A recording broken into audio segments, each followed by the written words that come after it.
we are doing amazing things. You know, I have to tell you, I ran across something on Facebook that really got my attention, and maybe some of you have seen this, but I want you to do a little math with me. Okay. If you take, there are 66 books in the Bible, and you know I teach the Metaphysical Bible Interpretation class on Sunday mornings at 9, along with Reverend Laura Bennett. And we know that there are 39 books in the Old Testament and 27 books in the New Testament, a total of 66 books. Now, if you take the number 66 and subtract the age that you are now and add 1, you will come up with the year of your birth. Now, I don't know how this works, but it works. And it's the same way with Scripture. I don't know how it works. I just know that it works. I don't know electricity very well. I've never been an electrician. I just know that if I turn on the light switch and the light bill has been paid and there's a light bulb there and it's working, the lights will come on. So it's a mystery. A lot of life is a mystery. So I always like to start off with something just a little bit funny, and then I'm going to talk to you about an epiphany that I had this week. It appears that a widow was in the process of honoring her husband's last wishes for his funeral service. He had set aside $100,000, and he wanted it spent, every penny of it, on his funeral. At the end of the service, she shared with her friend, who thought it was just an elaborate event, that her husband had told her to spend $100,000, and she had spent every penny. She says, "No, you couldn't have spent $100,000 on a funeral. Why would you do that?" She says, "Well, it was very easy. I did exactly what he asked me. It cost me $12,000 to have the funeral. It cost me $1,500. Well, actually, I gave $1,500 to the church, which covered our contributions, our tithes, and also for the musicians. And then another $1,500 for the reception, the repast, with the alcohol and the food. You know, it kind of mounted up. So the friend is calculating. Well, what'd you do with the other $85,000? That doesn't add up. What'd you do with it? She says, well, he wanted a really nice stone. You paid $85 for a stone? She says, yeah, see?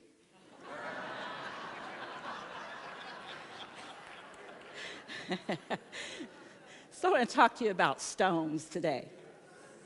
I want to talk to you about a stone. You each received a stone when you came in. And if you did not receive a stone, please raise your hand, and one of our ushers will bring you one. Raise your hands high, please. This is a very important stone. $85,000 worth of stone. There's so many things about stones. You know, we hear sticks and stones may break my bones, but words can never hurt me, right? Well, it appears that Jesus was walking by a crowd of people that were gathered, and they were yelling and screaming insults to this woman. And the woman was in the middle, and obviously she'd done something that they didn't like, and they were getting ready to stone her to death. And Jesus said, wait a minute, stop. Let whoever is without sin cast the first stone. All of a sudden, this big stone came hurling from nowhere out of the sky. And Jesus looked up and said, cut it out, Dad, I'm trying to make a point here. So I want to make a point today about stones. I titled my talk, You Are Greater Than You Know. I got this epiphany the other day when I was working on my talk about Lou Austin. Lou Austin was a man born in poverty who spent most of his younger years in an orphanage. When I met Lou Austin, my husband and I were on a retreat with Unity of Baltimore, where we were members, in 1975. He was probably in his late 70s, maybe early 80s. And he had founded this place called Capon Springs, West Virginia. It was a beautiful place. It still is. I Googled it. It's still there. His grandchildren are still running the place. You know where that is, don't you, Donna? It's beautiful. Very rustic. You could feel the love there. Well, when Lou he started this place, his hope was that he would be able to bottle and sell the spring water. But back then, that wasn't as popular as it is today. He'd be a millionaire today with spring water. However, Lou didn't believe that he could do these things until he came across New Thought, which was the beginning of Unity. And he had this vision that he could provide a respite for people from all over the world at Capon Springs, West Virginia. Phil and I were enamored with Lou Austin. He also authored several books, and one of them, the title of my talk is You Are Greater Than You Know. So it was Lou Austin speaking to me in spirit that inspired my talk for today, over 40 years ago when we attended that retreat. chose a scripture, and you'll see on the front of the bulletin, from Revelations 2:17. Let everyone listen to what the Spirit says to the churches. To the one who overcomes, I will give some of the hidden manna. I will also give him a white stone. On the white stone is written a new name that no one knows except the person who receives it.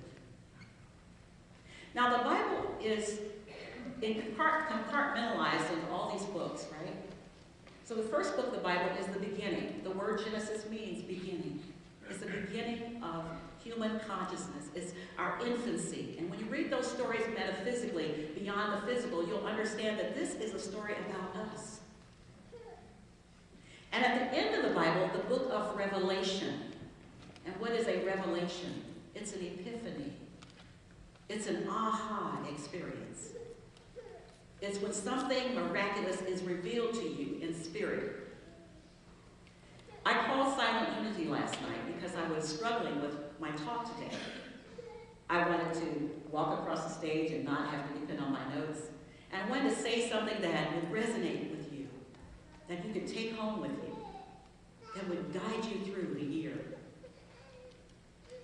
And so when I called Silent Unity, as I often do before I give my talks, he gave me just the most beautiful, uplifting guidance. And this morning when I woke up, I had this sudden revelation that I really didn't need any notes. That I just needed to tell you from my heart what this scripture means to me. What does it mean that I will give you a new name written in stone that only you will know?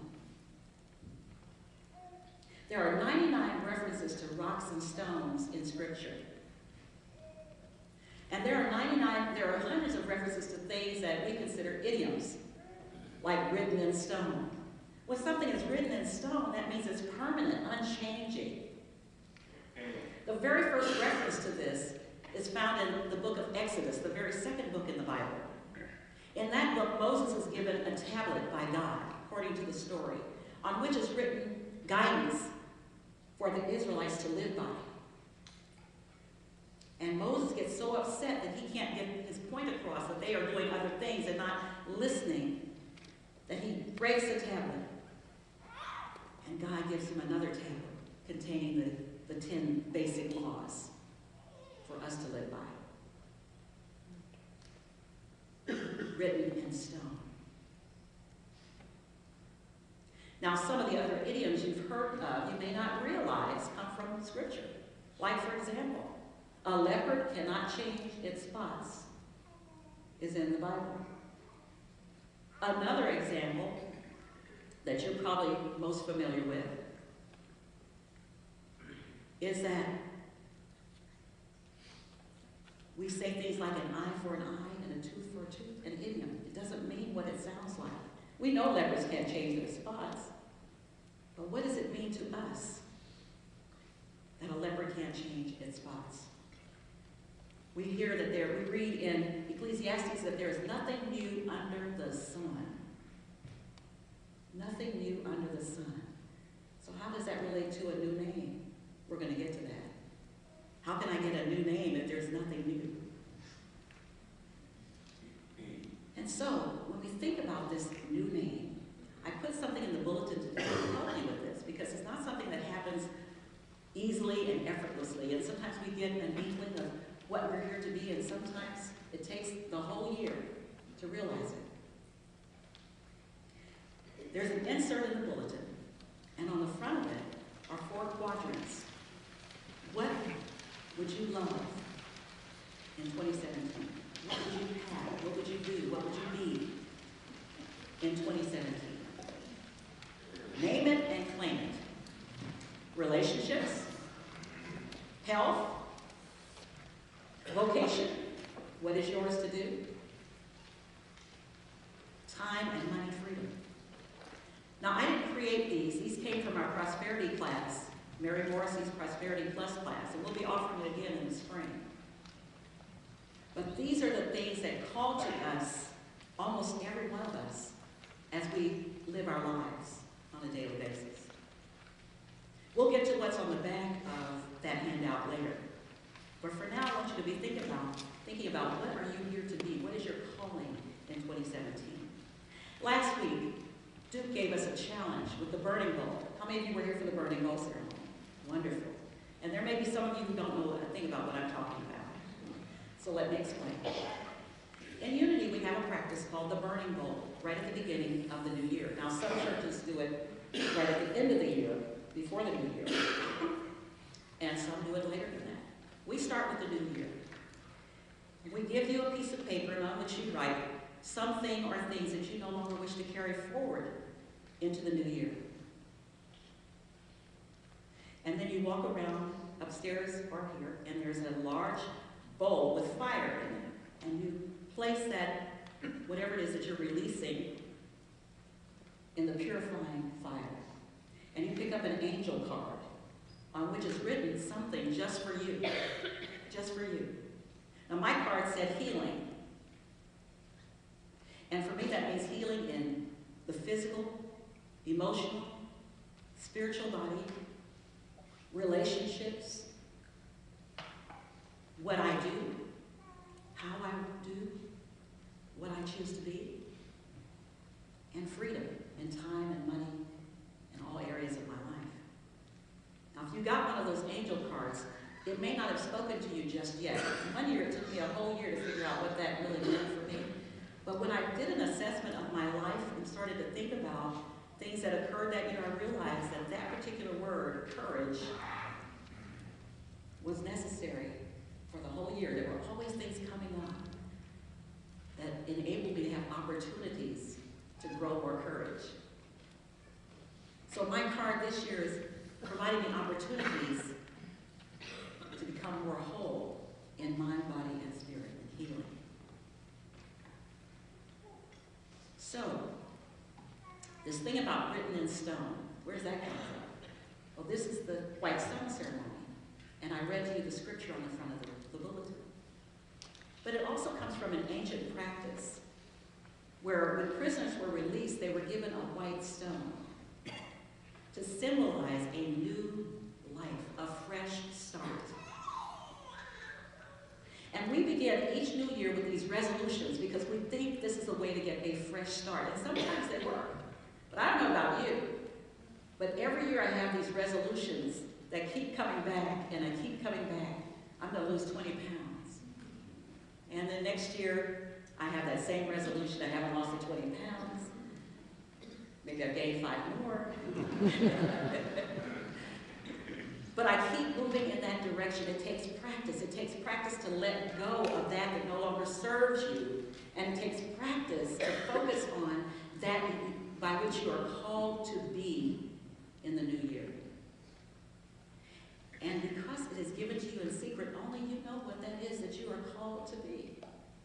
Other people may have ideas, and you know in your heart what you're called to be. Because you are greater than you know. Scripture tells us that no matter what happens in the outside of our lives, greater is that is within us than anything that is in the world.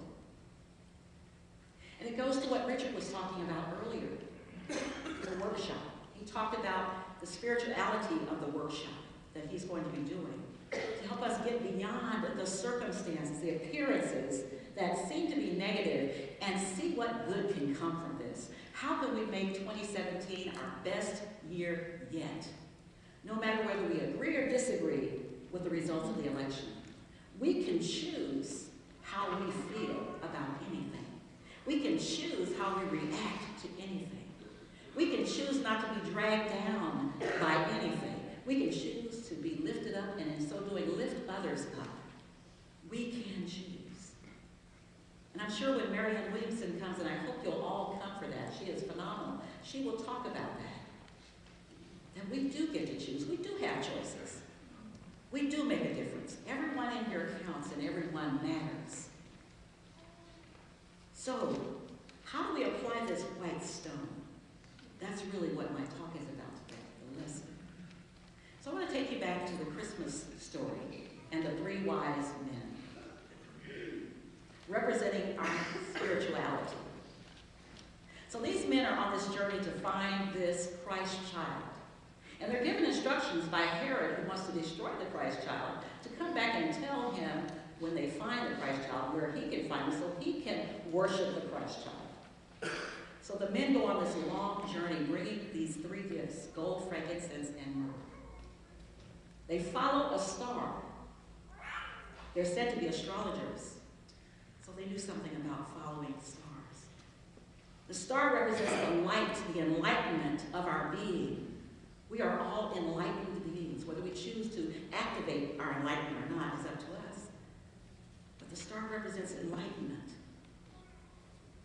And so when they find the Christ child, they are changed in some way. The same way when we find our calling, when we find our name, who we and what we are here to be, we are changed. They were to go back the way they came, to tell Herod what they had seen. But because of this change that occurred in them, they went in a different direction. Isn't that what happens in life when you experience an epiphany? You go in a different direction. My talk was a little bit different than I'm sharing with you, because after my epiphany, after talking with Silent Unity, and this morning waking up to this epiphany, I took a different direction. And we get that all the time. Sometimes we don't listen to that guidance in us, that still small voice that is always whispering our name.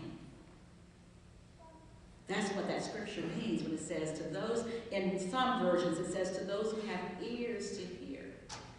Meaning you are open, you're conscious, you're aware, you are ready to receive the message. I will give him some of the hidden manna. What does that mean? The first time we read manna is in Exodus with the Israelites, the children of Israel, just walking around in the wilderness all those years, wondering what to do, where to go.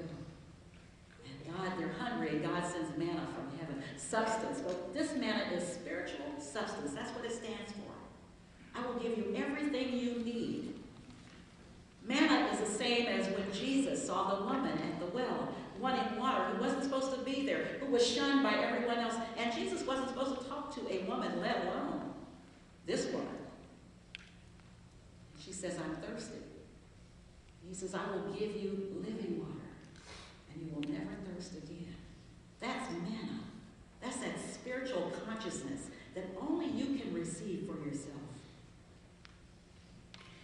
And so, this manna, this spiritual awareness is what awakened the three wise men.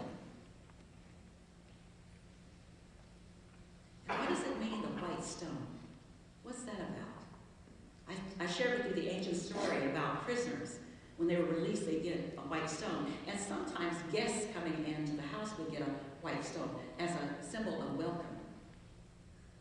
Well, the white stone you were given today,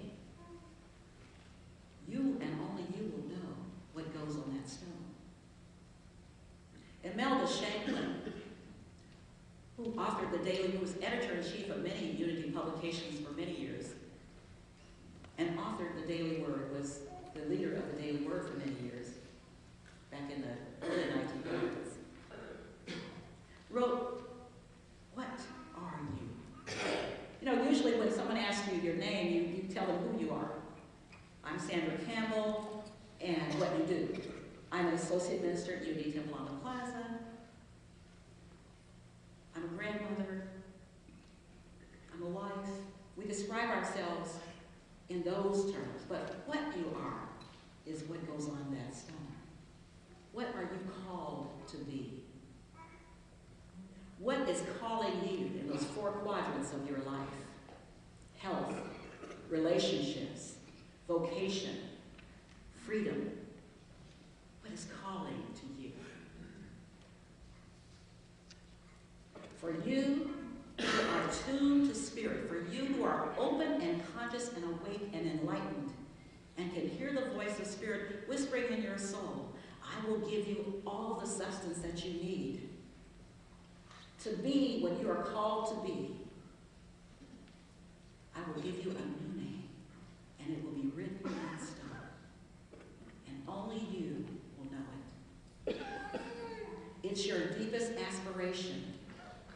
deepest desire.